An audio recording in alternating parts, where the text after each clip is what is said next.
Welcome to Burlap Teachers. Enjoy the video.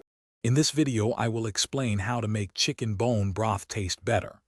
First, always roast your chicken bones before simmering. Place them on a baking sheet and roast at 400 degrees Fahrenheit for about 30 minutes until they are nicely browned. This crucial step caramelizes the bones, developing a much deeper, richer flavor that will significantly improve your broth's overall taste and aroma.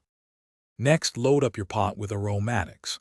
A classic mirepoix of 2 carrots, 2 celery stalks, and 1 onion, roughly chopped, will add a foundational sweetness and savory depth. Don't forget a few bay leaves, a teaspoon of whole black peppercorns, and fresh herbs like parsley or thyme. These ingredients infuse the broth with layers of complex, inviting flavors during the long simmer. To further enhance flavor and nutrient extraction, add 1 to 2 tablespoons of apple cider vinegar to your pot. This acidity helps draw out minerals from the bones.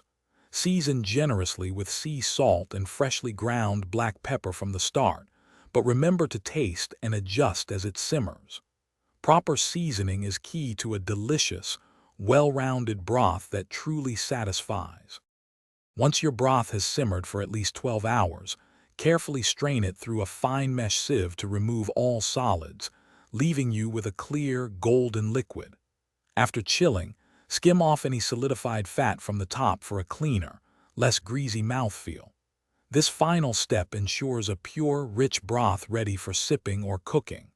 Also, be sure to check the description for a link to the Echo Dot smart speaker and other great deals.